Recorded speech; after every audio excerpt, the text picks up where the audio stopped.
I wasn't very ready, but we got, my husband didn't want it. He said, no, it's too much work and we don't know.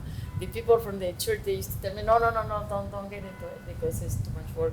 And you have a good job, stay there. And I kept thinking, and one day I said, I want to make my decision because nobody's approved of it. So I'm going to decide to quit working and start working here. I came from San Miguel de Allende, Mexico City, and close to Mexico City. But then we moved here. We used to come to this church all the time. And when I used to come to the church, I used to see the little store. And one day I asked one of my friends from the church, I said, what's going on with that little place? And they said that I rented it, but it doesn't work because he wants somebody to buy it. And I said, well, I can rent it, but I don't know if I can buy it. And when the time came, and that's where I started Marcelinos. And at the beginning, we used to sell sandwiches and we used to sell the tacos. So we have a bunch of schools around. So all the kids stop by. So I make a deal with all the kids from school. If they give me the report card and it is good, you're gonna get a lunch bag or a taco or something like that you want to. So all of a sudden we have a bunch of kids all the time. every time they get the report card.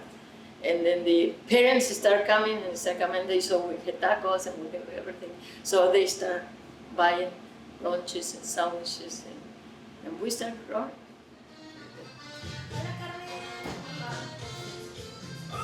So yeah, my mom bought the business in 1983. I was almost turning into 11 years of age when she had bought the business. So it was interesting. It was very interesting and new because seeing my mom take on a different role where I can actually see her work. And then salsa levels, do you want any hot, in between, or the mild?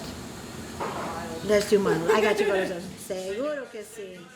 So it just came naturally. It was something that, I took it just automatically. It just, I was, raised to do this.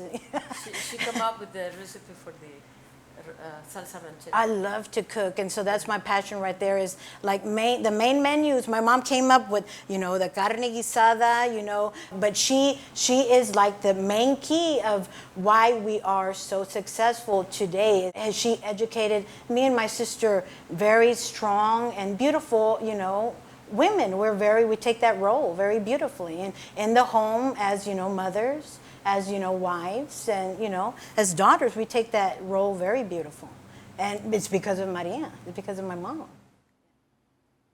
Well, me and my mom dynamic, we've always been together. We've always lived together. Even, I was very blessed to have her in my life throughout my marriage. She was there with my children, helping me raise my children. Even when I was going through a divorce, and she was there helping me with my children, helping me raise my children when emotionally I wasn't there to help them and give them that love and support needed. She was there to help. I think it's from the traditions that we got from growing up when I was with my family in Mexico. And she was the one that stick around. The time passed by really quick. And all the Spanish community start moving out, and all the people start coming now in the neighborhood. But it's still working. Now that she's there, I just leave her alone. 10 y 11 de la mañana. So, yo no soy rápido para sacar órdenes. Bueno, a lo mejor si es órdenes, yo puedo hacer el orden. We like to keep the same recipes, but then we're, trying to adapt to what people like nowadays. So we've added some new stuff, but the new stuff is just as good as the stuff we've had on our menu for the past 40 years.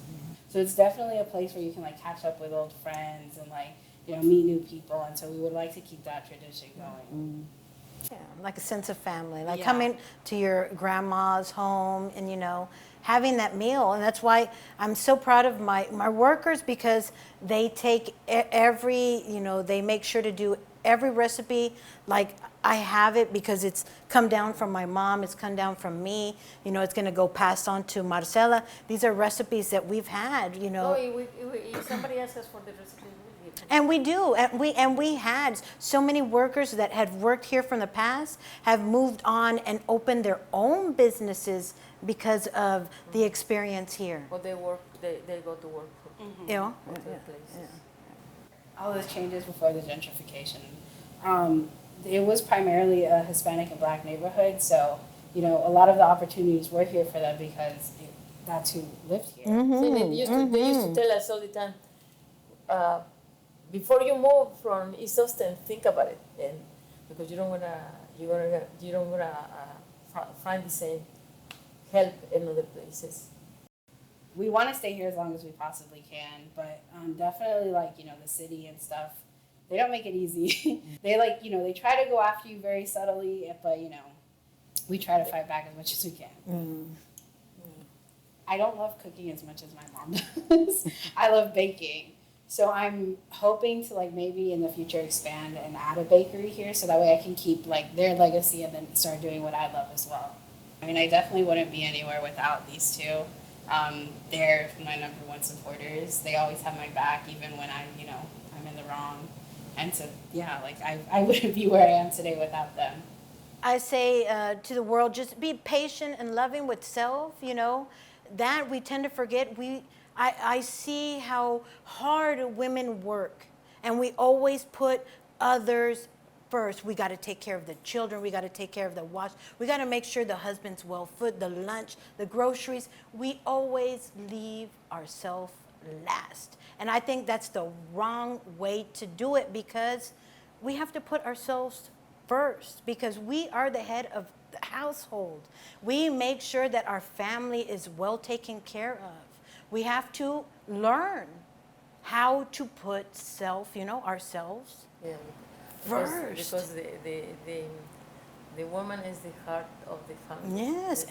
Once the woman misses in the family